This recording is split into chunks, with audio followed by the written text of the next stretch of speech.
¿Alguna vez te has preguntado si la realidad que conocemos es la única que existe? Hay lugares donde la historia no solo se guarda, sino que se esconde. Se susurra entre los pinos y grita en caminos vacíos a medianoche. Nueva Jersey, el estado jardín, esconde secretos que las autoridades no han podido descifrar en casi un siglo. Prepárate para un viaje al lado más oscuro de un estado que creías conocer, donde lo imposible se vuelve innegable. Si esto ya te puso a pensar por un segundo, déjale un like ahora mismo, porque lo que te voy a contar hoy puede sacudir tu mundo. Vamos a descubrirlo juntos. Cierra tus puertas, corre las cortinas, porque esta noche no solo verás un video, sino que te adentrarás en 3 misterios que desafían toda lógica y que aún hoy siguen sin explicación. Lo que estás a punto de descubrir cambiará tu perspectiva para siempre. Algunos lugares en América no solo guardan historia, la entierran viva, la susurran entre pinos y la gritan por carreteras vacías a medianoche. Nueva Jersey no es solo el estado jardín, es un cementerio de preguntas imposibles que las autoridades todavía no pueden responder.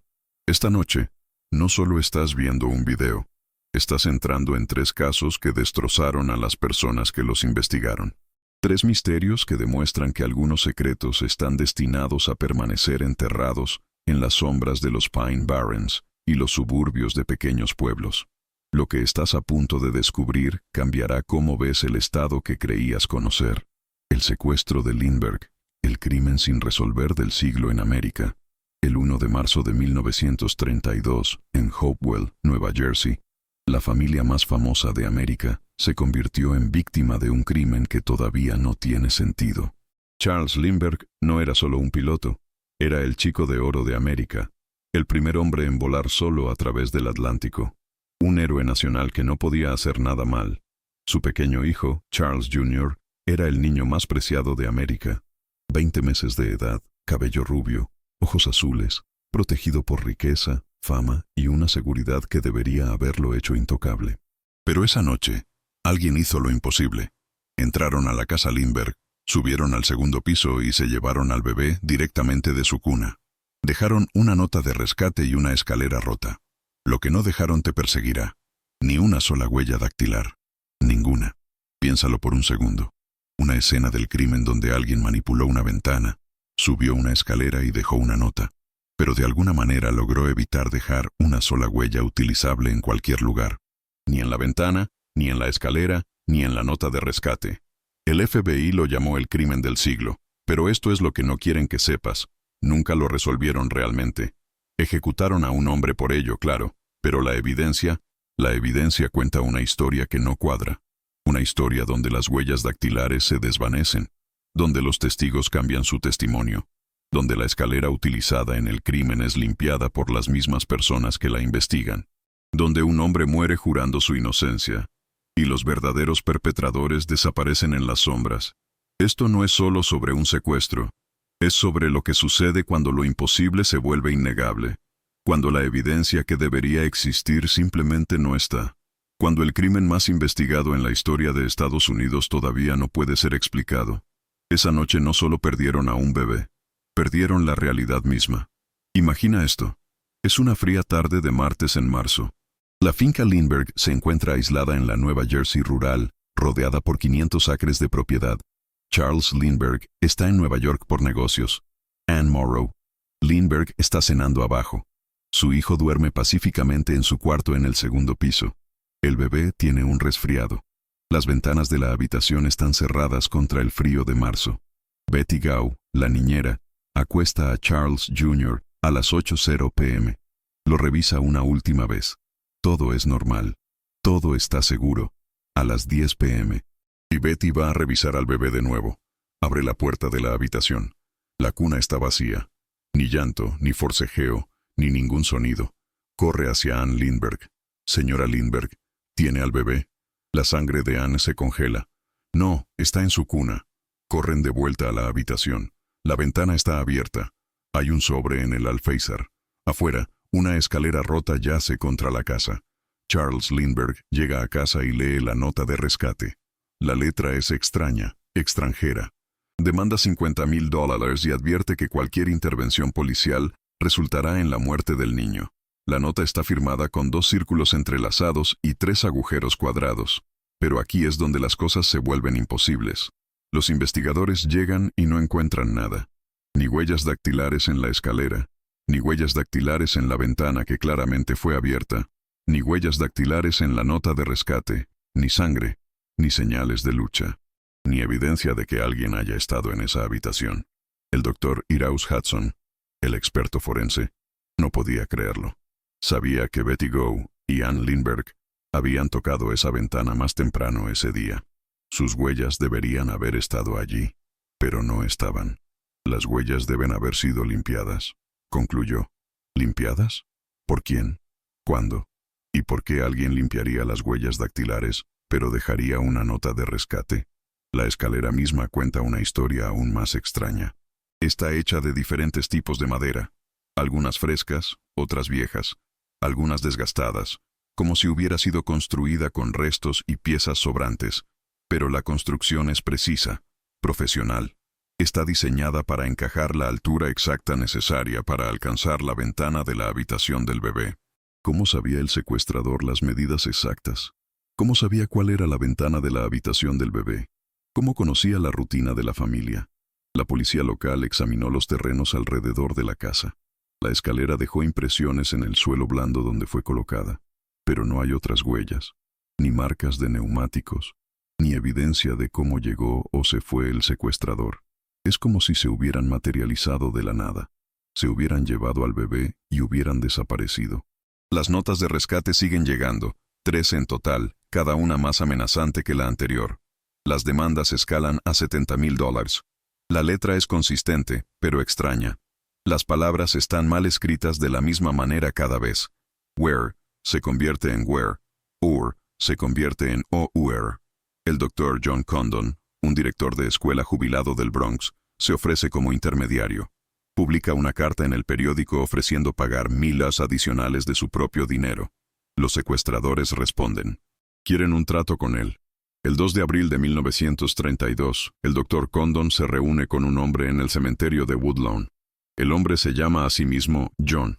Está nervioso, paranoico, constantemente mirando por encima del hombro. Tiene acento alemán. Conoce detalles sobre el secuestro que solo el perpetrador podría saber. Condon le da a John el dinero del rescate, $50,000 en billetes marcados. A cambio, John le da una nota diciendo que el bebé está en un barco llamado Nellie, cerca de Martha's Vineyard. Charles Lindbergh mismo vuela a Martha's Vineyard. Busca durante horas. No hay ningún barco llamado Nellie. No hay bebé. Han sido engañados. 10 semanas después, el 12 de mayo de 1932, un camionero se detiene para orinar en el bosque a unas 4 millas de la casa Lindbergh. Ve algo que no debería estar allí. Un pequeño pie sobresaliendo de la tierra. Es Charles Jr. El bebé lleva meses muerto. Asesinado por un golpe en la cabeza la noche en que fue secuestrado. El secuestro más famoso en la historia de Estados Unidos. El crimen más investigado de su tiempo. Y después de todo, la única evidencia que tienen es una escalera sin huellas dactilares y un bebé muerto. Pero eso es solo el comienzo de lo imposible. El FBI pone todo lo que tiene en este caso. J. Edgar Hoover supervisa personalmente la investigación. Cientos de agentes trabajan día y noche. Rastrean cada pista, entrevistan a miles de sospechosos, persiguen cada rumor por todo el país. Durante 2 años no llegan a ninguna parte. Los billetes marcados del rescate comienzan a aparecer en la ciudad de Nueva York. Alguien está gastando el dinero. ¿Pero quién? Los billetes son rastreados a gasolineras, tiendas, bancos, siempre en el Bronx, siempre por alguien que paga rápidamente y se va. Luego, el 15 de septiembre de 1934, un empleado de gasolinera sospecha. Un hombre paga la gasolina con un certificado de oro de $10. El empleado anota el número de la matrícula. Cuando se rastrea el billete, los lleva a Bruno Richard Hauptmann, inmigrante alemán, carpintero, que vive en el Bronx. Cuando registran su casa, encuentran $14,000 del dinero del rescate escondidos en su garaje, dentro de una lata cubierta con madera. Dinero que Hauptmann afirma que guardaba para un amigo que murió. Pero aquí es donde la investigación se vuelve extraña. La policía desmantela el ático de Hauptmann. Descubren que se ha quitado uno de los tablones del suelo. La veta de la madera coincide exactamente con el travesaño 16 de la escalera del secuestro. Los agujeros de los clavos se alinean perfectamente. Es como si alguien hubiera tomado madera del ático de Hauptmann para construir la escalera.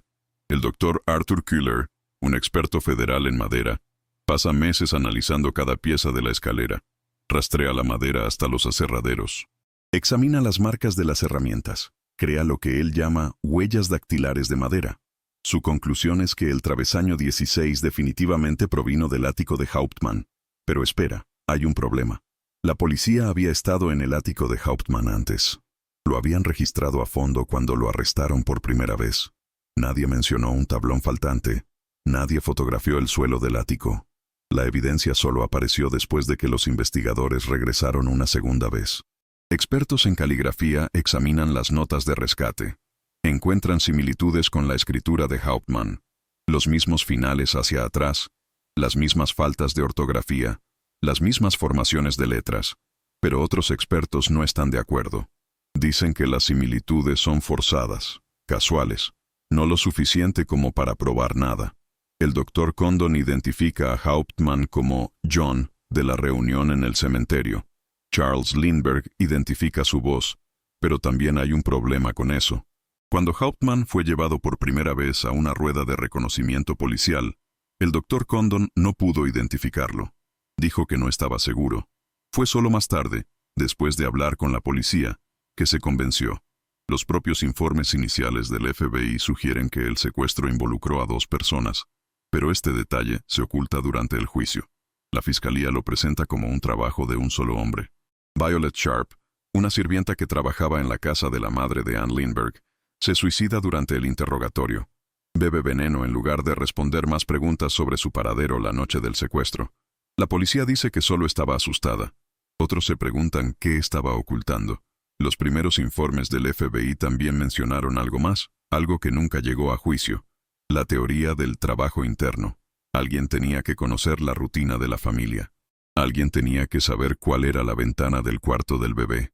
Alguien tenía que saber que Charles Lindbergh estaría fuera esa noche. Alguien tenía que conocer el diseño de la casa. La escalera rota fue encontrada directamente debajo de la ventana del cuarto del bebé. Pero aquí está lo extraño. La escalera no era lo suficientemente larga para alcanzar la ventana desde el suelo. Era demasiado corta por casi 2 pies. ¿Cómo se sube una escalera que no llega a donde se intenta subir? La fiscalía nunca explica esto. Simplemente lo ignoran. Las huellas dactilares desaparecidas tampoco se explican. La conclusión del Dr. Hudson de que fueron borradas sugiere que alguien con acceso a la escena del crimen limpió la evidencia. ¿Pero quién? ¿Y por qué dejar la nota de rescate? Bruno Hauptmann va a juicio en enero de 1935. Se convierte en un circo mediático. HL. Mencken lo llama la historia más grande desde la resurrección. Cientos de reporteros llenan la corte. El juicio se transmite por radio. El caso de la fiscalía es casi completamente circunstancial. Nadie vio a Hauptmann llevarse al bebé. Nadie lo vio en la casa Lindbergh. Nadie puede probar que estuvo allí. Pero la evidencia de la madera parece convincente. La evidencia de la caligrafía parece sólida. El dinero del rescate en su garaje es innegable. Hauptmann mantiene su inocencia. Dice que nunca secuestró a nadie. Dice que nunca lastimó a un niño. Dice que la evidencia de la madera fue plantada. Dice que la evidencia de la caligrafía fue forzada. Nadie le cree. El jurado delibera durante 11 horas.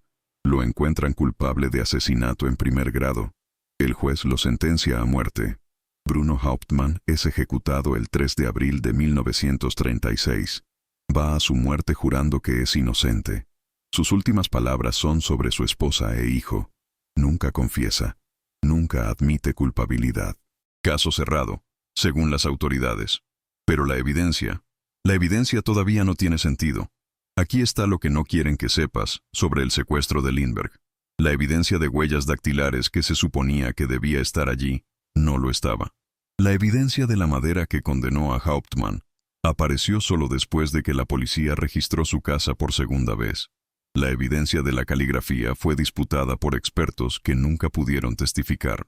Y hay algo más, algo que hace que este caso sea aún más imposible. El propio Charles Lindbergh nunca creyó que Hauptmann actuara solo. Años después, le dijo a la gente que pensaba que el crimen organizado estaba involucrado. Sospechaba de una banda, múltiples perpetradores, ayuda interna. Al Capone, sentado en prisión, se ofreció a ayudar a encontrar al bebé. Otros jefes del crimen hicieron ofertas similares. ¿Por qué harían eso a menos que supieran algo sobre quién realmente se llevó al niño? El suicidio de Violet Sharp todavía persigue a los investigadores. ¿A qué le tenía tanto miedo que eligió la muerte antes que responder preguntas? ¿Qué sabía sobre esa noche? El testimonio cambiante del Dr. Condon plantea preguntas que nunca fueron respondidas.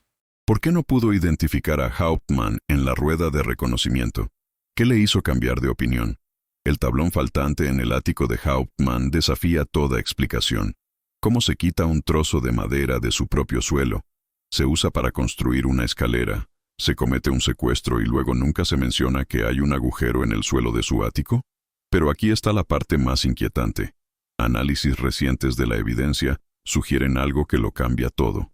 La madera del travesaño 16 no solo coincide con el tablón del ático de Hauptmann, coincide demasiado perfectamente, como si alguien hubiera cortado un trozo de tablón específicamente para incriminarlo. La letra en las notas de rescate muestra signos de haber sido calcada, copiada de muestras de la escritura de Hauptmann. No escritura natural, sino una falsificación deliberada. El dinero del rescate encontrado en su garaje estaba escondido de una manera que garantizaba que sería encontrado. No escondido por alguien que quería mantenerlo en secreto, sino plantado por alguien que quería que fuera descubierto. Bruno Hauptmann podría haber sido inocente. El crimen del siglo podría nunca haber sido resuelto. Y en algún lugar, los verdaderos secuestradores se llevaron este secreto a sus tumbas. El secuestro de Lindbergh no solo cambió la aplicación de la ley estadounidense, demostró que incluso el crimen más investigado en la historia de Estados Unidos puede ocultar la verdad, proteger a los culpables y destruir a los inocentes. Algunos misterios no se resuelven, simplemente se entierran bajo mentiras. El diablo de Jersey. Terror en los Pine Barrens, Leeds Point, Nueva Jersey. Una mujer hace un deseo que perseguirá a un estado entero durante los próximos 300 años. La madre Leeds está exhausta, embarazada de nuevo. Su 12º hijo podría ser su 13º. Es pobre, desesperada, abrumada por los hijos que ya tiene. En un momento de pura desesperación, maldice a su bebé nonato. ¡Que este sea del diablo!, grita. A veces obtienes lo que pides. El bebé nace en una noche tormentosa en las profundidades de los Pine Barrens. Pero este no es un nacimiento normal. El niño nace mal. Pezuñas en lugar de pies, cabeza de caballo, alas de murciélago, cola bifurcada. La criatura golpea a todos en la habitación con su cola. Suelta un chillido que rompe ventanas y vuela por la chimenea hacia la noche. Eso fue hace casi 300 años. La criatura todavía anda por ahí. Pero aquí está lo que hace imposible esta historia. No es solo una leyenda susurrada alrededor de fogatas. Miles de personas han visto esta cosa. Oficiales de policía, alcaldes, pueblos enteros. En 1909, tanta gente informó haber visto al diablo de Jersey que las escuelas de todo el estado cerraron. Las escuelas cerraron por un monstruo. El zoológico de Filadelfia ofreció una recompensa de $10,000 por su captura. Esa recompensa sigue sin reclamar. Eso es $300,000 en dinero actual. Nadie la ha cobrado nunca. Esto no es folclore. Esto es histeria masiva causada por algo que no debería existir, pero existe. Algo que vive en los pantanos cubiertos de niebla de los Pine Barrens. Algo que grita en la noche y deja huellas que no coinciden con ningún animal conocido. Los científicos han intentado explicarlo. Han sugerido que es una grulla, un canguro, un pterodáctilo que de alguna manera sobrevivió desde tiempos prehistóricos, pero las descripciones no coinciden. Los avistamientos no tienen sentido. La evidencia desafía toda explicación lógica. El diablo de Jersey no es solo el monstruo más famoso de Nueva Jersey. Es la prueba de que algunas cosas en este mundo no pueden ser explicadas por la ciencia. No pueden ser capturadas por las autoridades, no pueden ser comprendidas por la lógica humana. Durante 300 años algo ha estado acechando los Pine Barrens, algo que miles han visto, pero nadie ha atrapado. Algo que rompió las leyes de la naturaleza la noche en que nació y las ha estado rompiendo desde entonces. Esta noche vas a aprender por qué un estado entero todavía teme a la cosa que la madre Leeds trajo a este mundo. Por qué los Pine Barrens siguen siendo un lugar donde la gente no viaja sola después del anochecer. ¿Por qué algunas maldiciones nunca se rompen? Los Pine Barrens de Nueva Jersey cubren 1.7 millones de acres, densos pantanos de cedro blanco, arroyos teñidos de rojo con tanino, aire tan espeso que apenas puedes respirar, sombras que se mueven de forma extraña, sonidos que no deberían existir. Aquí es donde vive el diablo de Jersey. Durante más de 250 años, la gente susurró historias sobre la madre Leeds y su hijo maldito, folclore local, cuentos de fogata, nada más que superstición transmitida a través de generaciones de familias de los Pine Barrens. Luego llegó enero de 1909. Entre el 16 y el 23 de enero, más de 1000 personas informaron haber visto al diablo de Jersey. No solo verlo, sino ser perseguidos por él, atacados por él, aterrorizados por él. No eran unos cuantos cazadores borrachos contando cuentos. Eran oficiales de policía, políticos, hombres de negocios, familias enteras, testigos creíbles de Nueva Jersey, Pensilvania y Delaware. En Newminster, un empresario de Bristol, Pensilvania, lo vio el 16 de enero. Describió una criatura como una grulla grande que brillaba como una luciérnaga. Tenía cabeza de carnero con cuernos rizados, un cuello largo y grueso, y alas largas y delgadas. Pero esa descripción no coincide con lo que George Snyder vio en Moosetown, Nueva Jersey, 4 días después. Su criatura medía 3 pies de altura con pelo negro largo por todo el cuerpo. Tenía brazos y manos como un mono, cara de perro y pezuñas hendidas. Louis Boger en Haddon Heights describió algo completamente diferente.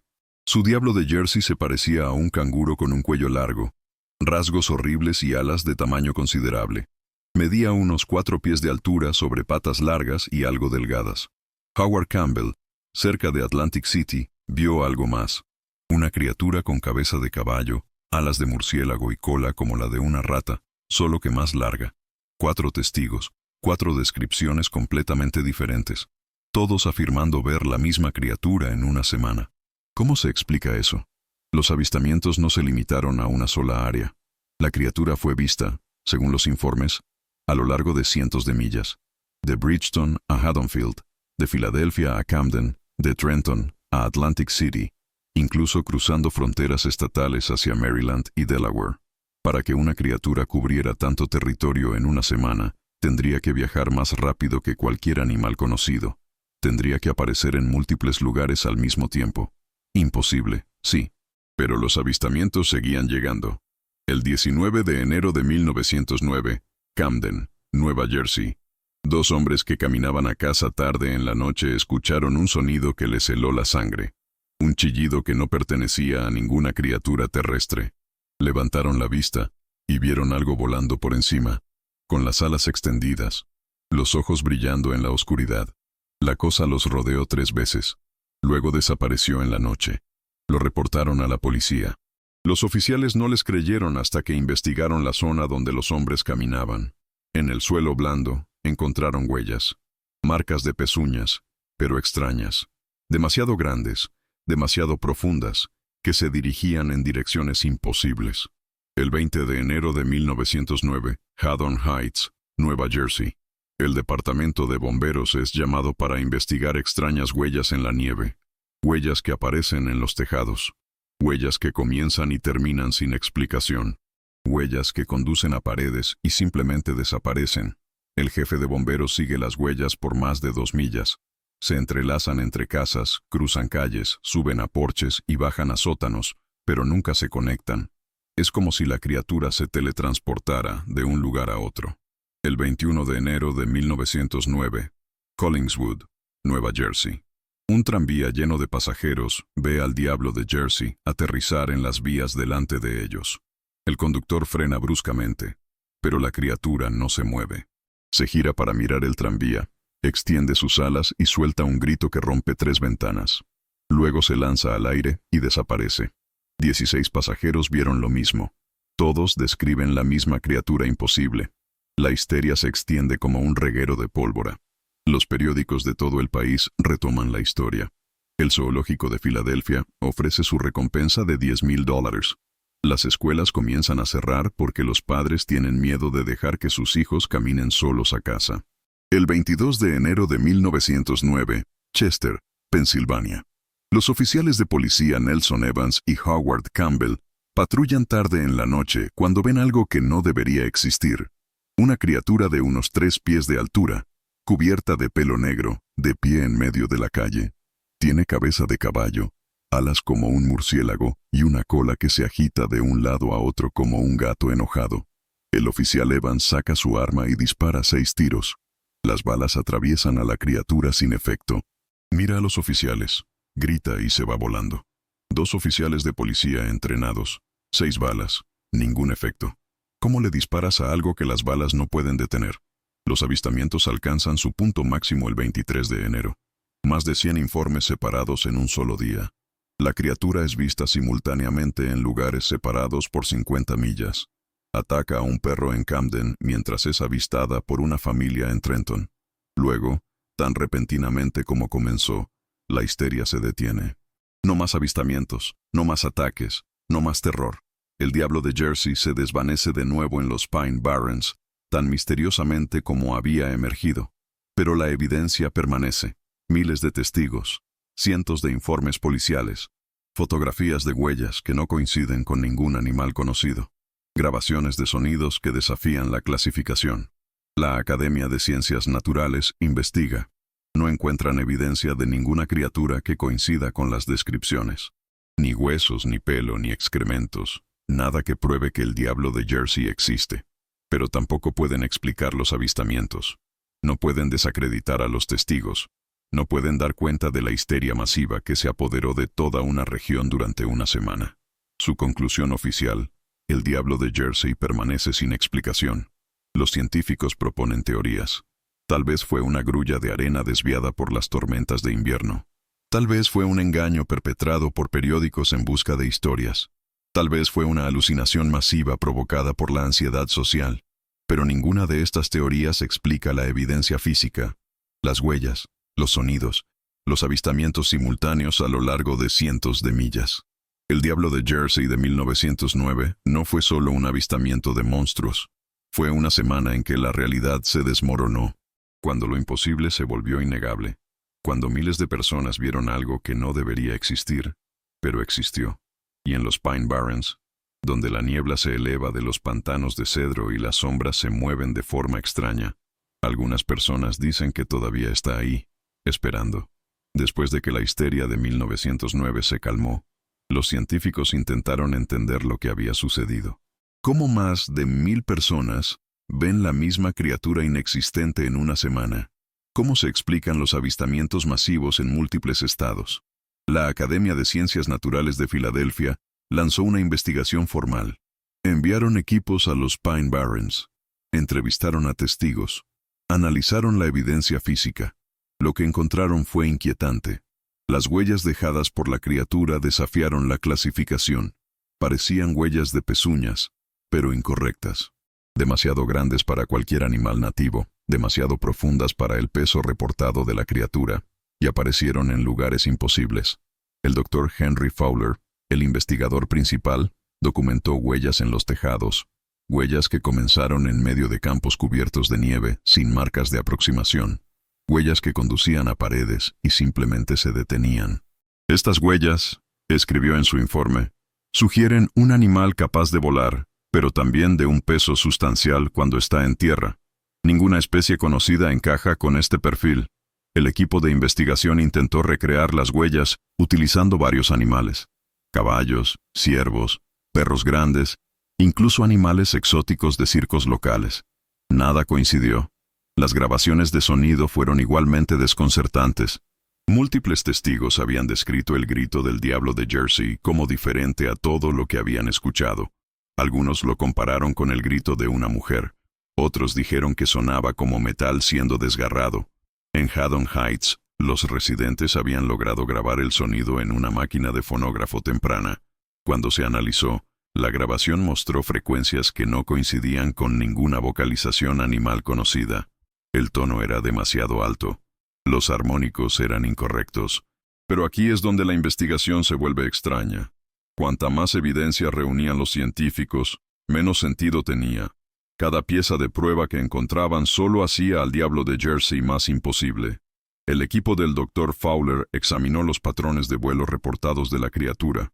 Basándose en los relatos de los testigos oculares, mapearon los movimientos del diablo de Jersey durante la semana de enero de 1909. Los resultados fueron imposibles. Para que una criatura apareciera en todos los lugares reportados en los momentos reportados, tendría que viajar a velocidades que exceden las 200 mph. Tendría que aparecer en múltiples lugares simultáneamente. Tendría que desafiar las leyes básicas de la física. El equipo de investigación consideró la posibilidad de múltiples criaturas, pero todos los testigos describieron esencialmente el mismo ser, mismo tamaño, misma apariencia general, mismas características imposibles. Consideraron los engaños, pero la gran cantidad de testigos hizo improbable una decepción coordinada. Oficiales de policía, funcionarios del gobierno, familias enteras, todos informando los mismos avistamientos de forma independiente. El equipo del Dr. Fowler también investigó las afirmaciones históricas sobre la madre Leeds y el nacimiento de 1735. Lo que encontraron fue casi tan inquietante como la criatura misma. La familia Leeds era real. Daniel Leeds fue un prominente cuáquero en la Nueva Jersey colonial que más tarde se convirtió al anglicanismo. Publicó almanaques que incluían elementos astrológicos, lo que le valió la expulsión de la comunidad cuáquera. Pero aquí está la parte extraña. El escudo de la familia Leeds presentaba un wyvern, una criatura parecida a un dragón con alas, una cola larga y cabeza de bestia, casi exactamente igual a las descripciones del diablo de Jersey. Brian Regal, un historiador que estudió el caso décadas después, propuso una teoría de que la leyenda del diablo de Jersey no era sobre un monstruo literal. Era propaganda política contra la familia Leeds, que se había vuelto impopular debido a sus controversias religiosas y políticas. Pero esta teoría no explica los avistamientos de 1909.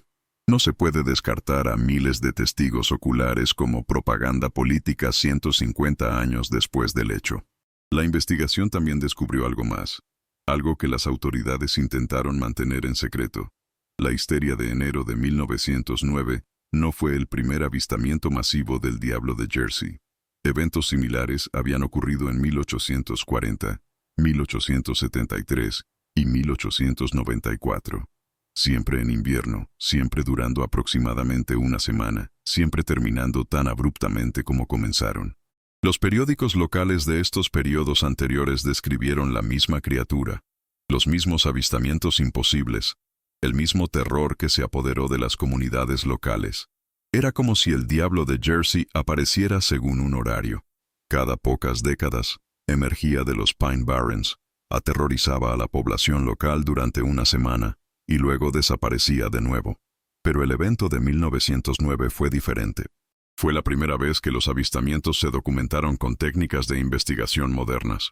La primera vez que hubo fotografías de las huellas, la primera vez que se grabaron los sonidos, y la evidencia fue innegable. El informe final del Dr. Fowler, publicado en 1910, contenía una conclusión que conmocionó a la comunidad científica. Aunque no podemos determinar la naturaleza exacta de la entidad presenciada por más de 1000 individuos creíbles, podemos afirmar con certeza que algo inexplicable ocurrió en la región de Pine Barrens durante enero de 1909. La evidencia física, aunque limitada, sugiere la presencia de una criatura o fenómeno desconocido que desafía la comprensión científica actual. Traducción. Los científicos no pudieron explicar al diablo de Jersey, pero tampoco pudieron descartarlo. El zoológico de Filadelfia mantuvo su oferta de recompensa de $10,000. Varios engaños intentaron reclamarla con criaturas falsas, canguros pintados, perros modificados, disfraces elaborados. Ninguno engañó a los expertos del zoológico. La recompensa permaneció sin reclamar. Esto es lo que hace que el diablo de Jersey sea imposible de descartar. Los avistamientos nunca se detuvieron realmente. Después de 1909, los eventos de histeria masiva terminaron, pero los avistamientos individuales continuaron, Uno o dos testigos a la vez, siempre en los Pine Barrens, siempre describiendo la misma criatura. Un grupo de adolescentes que acampaban en el bosque estatal de Wharton informa haber visto una criatura alada con ojos rojos brillantes observándolos desde el borde del bosque. Cuando le apuntan con sus linternas, extiende sus enormes alas y desaparece en la noche. Un conductor de autobús en la ruta 206 se desvía para evitar golpear algo en la carretera. Lo describe como una criatura diabólica con pezuñas y alas. El autobús derrapa y cae en una zanja. Cuando la policía investiga, encuentran huellas de pezuñas que se alejan del lugar del accidente. Un guardaparques en los Pine Barrens informa de un animal desconocido que aterroriza a los campistas. La criatura, según los informes, atacó una tienda de campaña, dejando marcas de garras en la tela antes de volar. El informe del guardaparques está clasificado. Múltiples testigos ven algo grande y alado volando sobre la Garden State Parkway, cerca de los Pine Barrens. La policía estatal recibe más de 20 llamadas en una noche. No se inicia ninguna investigación oficial.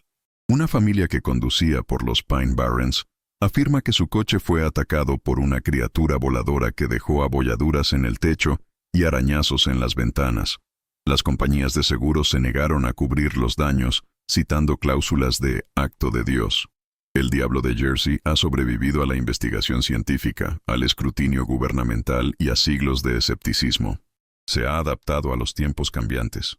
Donde antes aterrorizaba a los carruajes tirados por caballos, ahora ataca a los coches. Donde antes era avistado a la luz de las lámparas de aceite, ahora es capturado por cámaras de rastreo. Metraje granulado, fotografías poco claras. Siempre suficiente evidencia para alimentar el misterio. Nunca suficiente para resolverlo. Investigadores modernos equipados con cámaras de visión nocturna, detectores de movimiento e imágenes térmicas continúan buscando en los Pine Barrens. Encuentran huellas que no coinciden con ningún animal conocido. Graban sonidos que no deberían existir.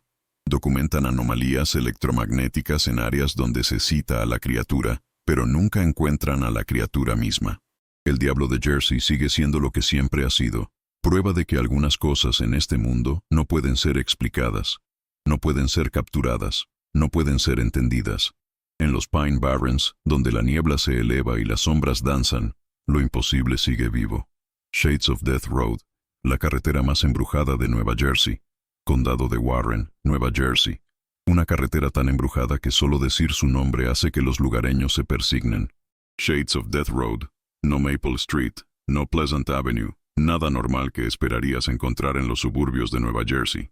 Esta carretera se ganó su nombre a través de la sangre, la muerte y cosas que no deberían existir, pero existen. La carretera en sí parece bastante inocente. 7 millas de asfalto sinuoso que atraviesa tierras de cultivo rurales. Árboles tan densos que bloquean el sol incluso al mediodía. Algunas casas dispersas. Un lago artificial que los lugareños se niegan a nombrar en los mapas oficiales. Pero conduce por Shades of Death Road después del atardecer, y entenderás por qué tiene el nombre más siniestro de América. Esto no es solo sobre un nombre de carretera aterrador.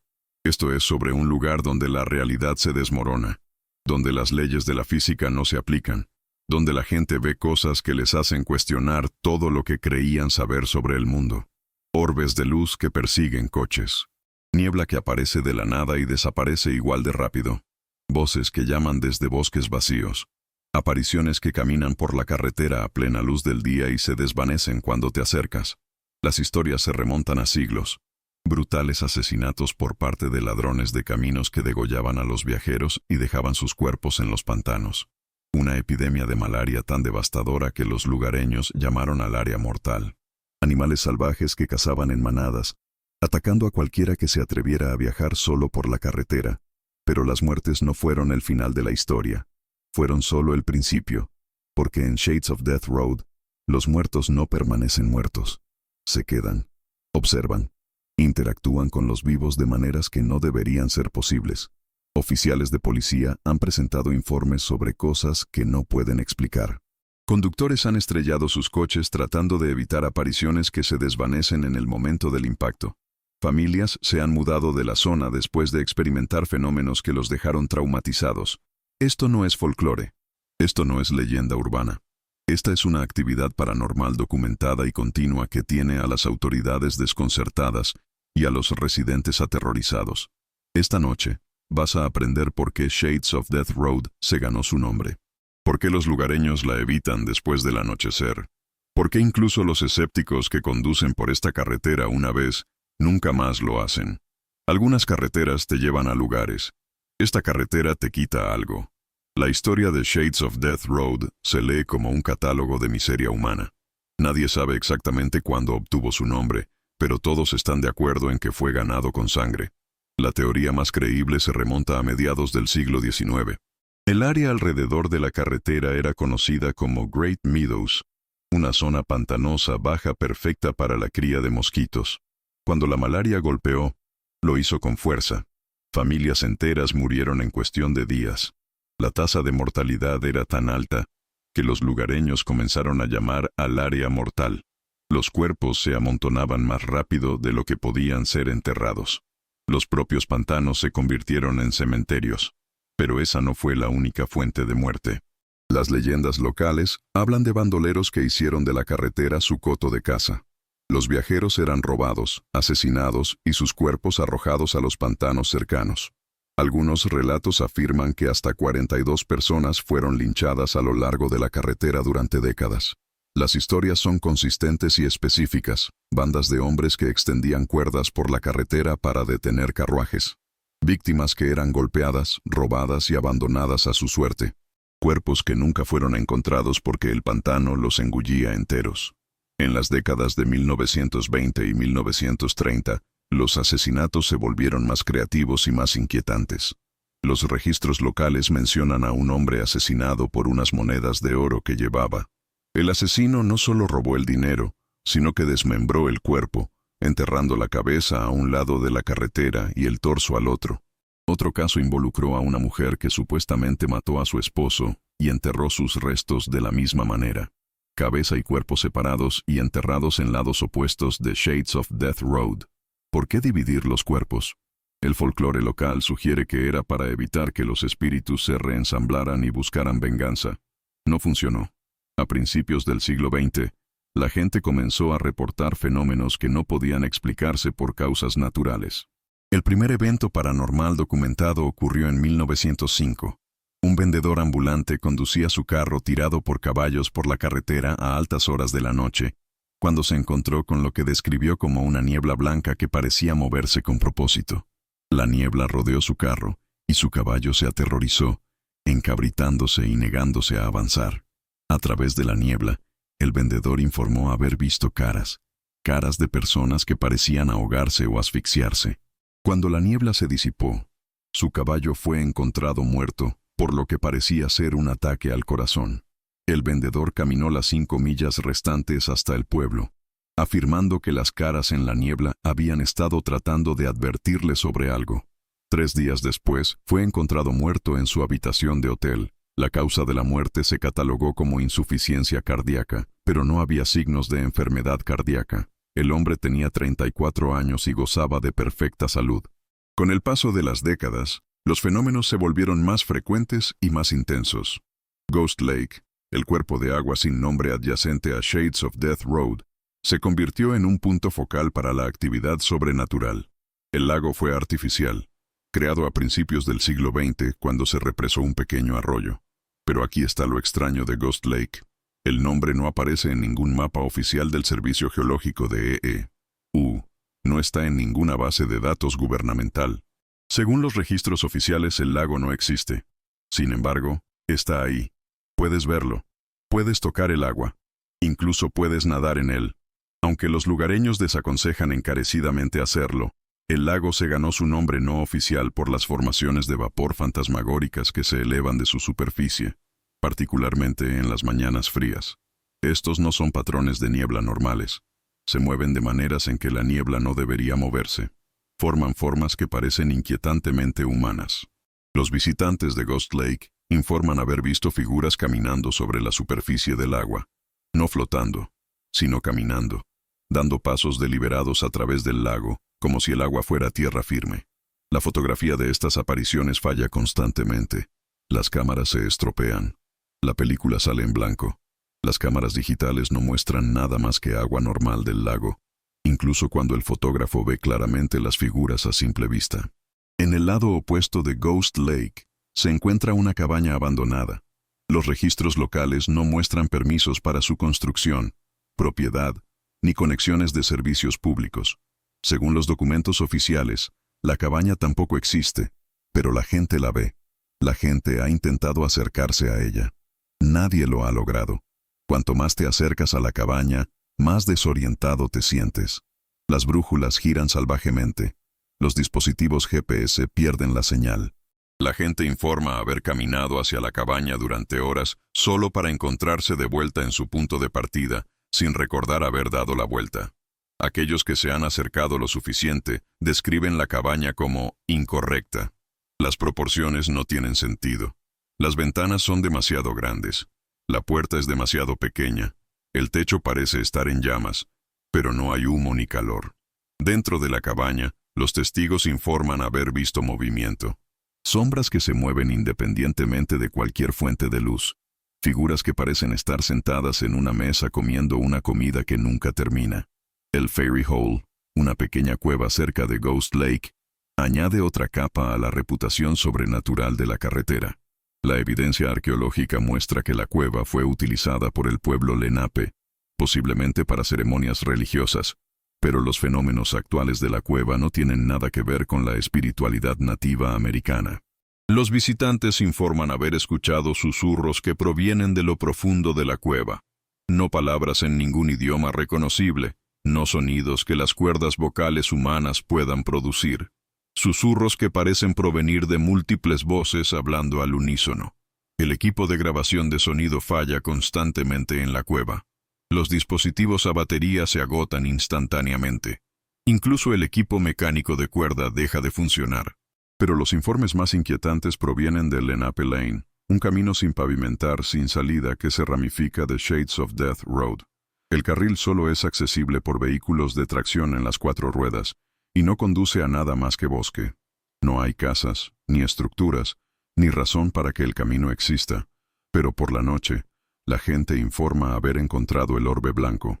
El orbe aparece como una bola de luz blanca brillante del tamaño de una pelota de baloncesto.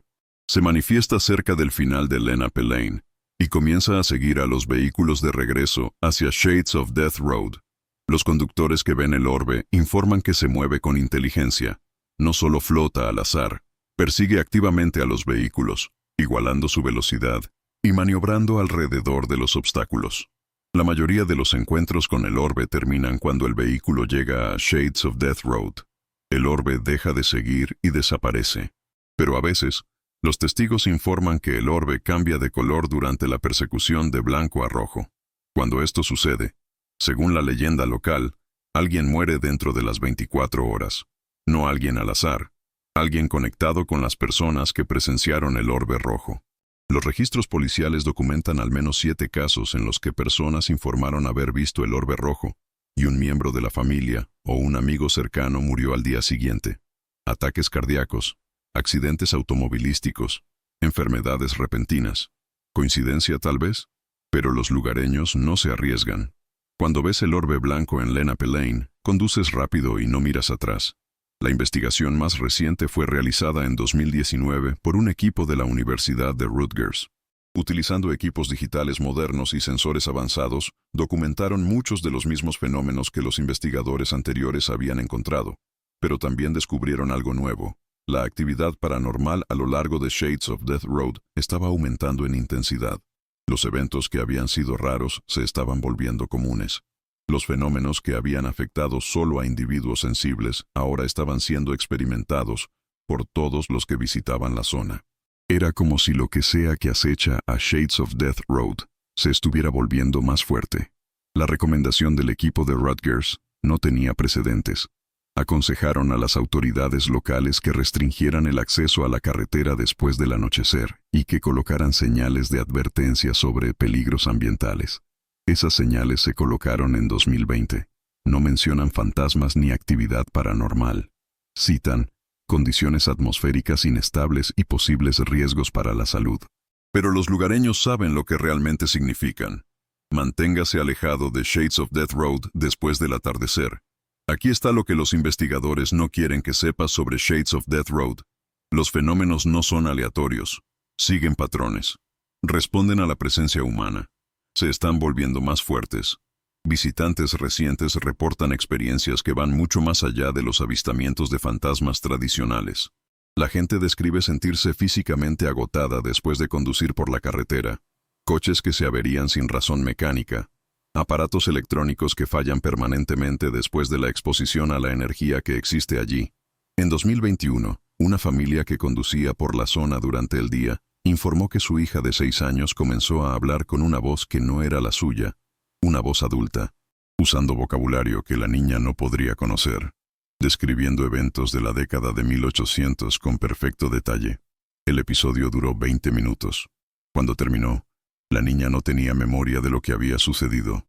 El examen médico no mostró signos de trauma psicológico o anomalías neurológicas, pero los dibujos de la niña durante meses después representaron escenas de violencia y muerte que coincidían con relatos históricos de asesinatos a lo largo de Shades of Death Road.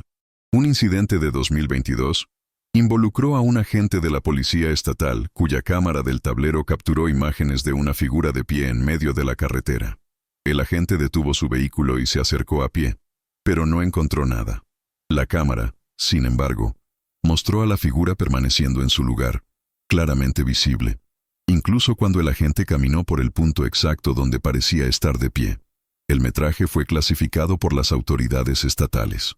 Explicación oficial: mal funcionamiento del equipo. Pero copias del video se filtraron en línea antes de que pudiera ser suprimido. La figura en el metraje aparece sólida, real y completamente inconsciente de la presencia del agente. Viste ropa que parece ser de la década de 1800 y parece estar mirando directamente a la cámara. Investigadores de fantasmas que utilizan equipos modernos de imágenes térmicas han documentado docenas de firmas de calor con forma humana a lo largo de Shades of Death Road. Firmas que se mueven, interactúan entre sí y responden a la presencia de personas vivas. Pero aquí está el desarrollo reciente más inquietante. Los fenómenos ya no se limitan a la carretera misma. Las personas que viven a menos de 5 millas de Shades of Death Road reportan actividad paranormal en sus hogares, voces en habitaciones vacías, objetos que se mueven solos, apariciones de personas con ropa antigua que aparecen en sus patios traseros y sótanos. Es como si lo que sea que acecha la carretera estuviera expandiendo su territorio, extendiéndose como una infección. Los valores de los bienes raíces locales se han desplomado. Familias que han vivido en la zona durante generaciones se están mudando. Aquellos que permanecen evitan hablar de lo que han experimentado. La carretera que se ganó su nombre a través de la muerte sigue haciendo honor a su reputación. Pero ahora, en lugar de simplemente cobrar vidas, está cobrando cordura, paz mental y la necesidad humana fundamental de sentirse seguro en el mundo. Shades of Death Road no solo está embrujada, está extendiendo sus fenómenos a todo lo que la rodea. Y nadie sabe cómo detenerla. 3 misterios, 3 verdades imposibles, 3 casos que demuestran que Nueva Jersey no es el estado suburbano que creías conocer. El secuestro de Lindbergh nos mostró que incluso el crimen más investigado en la historia de Estados Unidos puede ocultar la verdad, que la evidencia puede desaparecer, que hombres inocentes pueden morir por crímenes que no cometieron, que a veces los verdaderos perpetradores se llevan sus secretos a la tumba, dejando solo preguntas que nunca serán respondidas. Bruno Hauptmann fue a su muerte jurando su inocencia. La evidencia que lo condenó apareció solo después de que la policía registró su casa por segunda vez. Las huellas dactilares que deberían haber estado en la escena del crimen simplemente no estaban allí. Y en algún lugar en las sombras de la historia, los verdaderos secuestradores se salieron con la suya con el crimen del siglo. El diablo de Jersey demostró que algunas cosas en este mundo no pueden ser explicadas por la ciencia, que miles de testigos creíbles pueden ver la misma criatura imposible, que la histeria masiva puede cerrar escuelas en todo un estado, que algo nacido de la maldición de una madre puede sobrevivir durante 300 años en los pantanos cubiertos de niebla de los Pine Barrens. Los científicos todavía no pueden explicar los avistamientos de 1909. La recompensa del zoológico de Filadelfia sigue sin reclamar.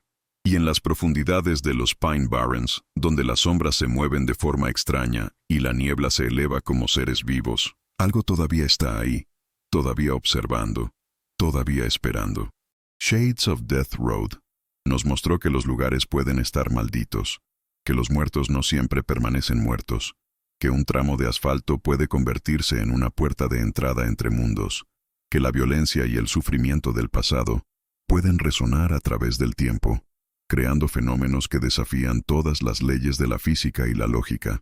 La carretera se ganó su nombre con sangre y nunca ha dejado de cobrar. La actividad paranormal se está volviendo más fuerte, extendiéndose, afectando a cualquiera que se acerque demasiado. Las señales de advertencia colocadas por las autoridades no mencionan fantasmas, pero los lugareños conocen la verdad.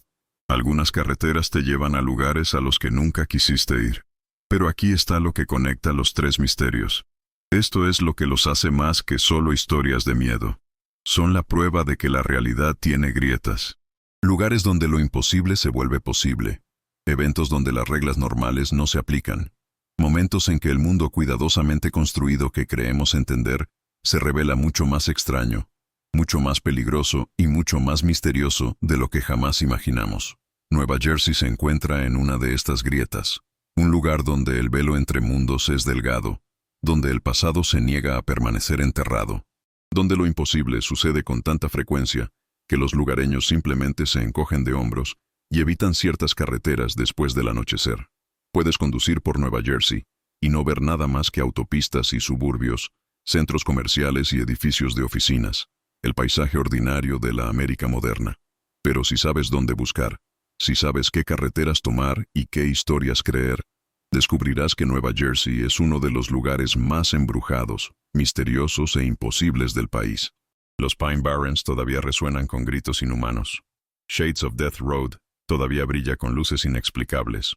Y en algún lugar de los archivos de las fuerzas del orden, hay expedientes sobre el secuestro de Lindbergh que te harán cuestionar todo lo que creías saber sobre la justicia, la verdad y el precio de ser famoso en América. Estos misterios no terminaron cuando concluyeron las investigaciones. No se detuvieron cuando se escribieron los libros y se filmaron los documentales. Todavía están sucediendo, todavía evolucionando, todavía cobrando nuevas víctimas y creando nuevos creyentes. El diablo de Jersey todavía es avistado en los Pine Barrens. Shades of Death Road todavía aterroriza a todo el que la conduce solo. Y las preguntas sobre el secuestro de Lindbergh todavía persiguen a todo el que estudia la evidencia, porque algunos misterios no están destinados a ser resueltos. Están destinados a recordarnos que el mundo es más extraño de lo que pretendemos que sea.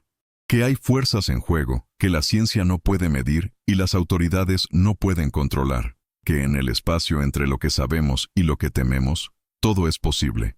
Nueva Jersey parece ordinaria en la superficie, pero rasca esa superficie, profundiza en su historia, conduce por sus caminos secundarios después de medianoche, y descubrirás que lo ordinario es solo una máscara. Debajo, es un estado donde suceden cosas imposibles todos los días, donde las madres pueden maldecir a sus hijos para que se conviertan en monstruos, donde hombres inocentes pueden ser ejecutados por crímenes que no cometieron, donde las carreteras pueden convertirse en puertas a los muertos. Esta noche, cuando conduzcas por Nueva Jersey, recuerda estas historias. Recuerda que el estado fuera de tu ventana tiene secretos enterrados en sus Pine Barrens, misterios escondidos en sus suburbios y fantasmas caminando por sus carreteras. Y si ves luces inexplicables siguiendo tu coche, o escuchas sonidos que no pertenecen a ninguna criatura terrestre, o te encuentras en una carretera con un nombre ominoso que no está en ningún mapa oficial, conduce rápido. No mires atrás y reza para que lo que sea que hayas encontrado decida dejarte ir. Porque en Nueva Jersey, algunas cosas es mejor dejarlas sin molestar, algunos caminos es mejor no transitarlos, y algunos misterios es mejor dejarlos sin resolver. El estado jardín tiene espinas y son más afiladas de lo que crees.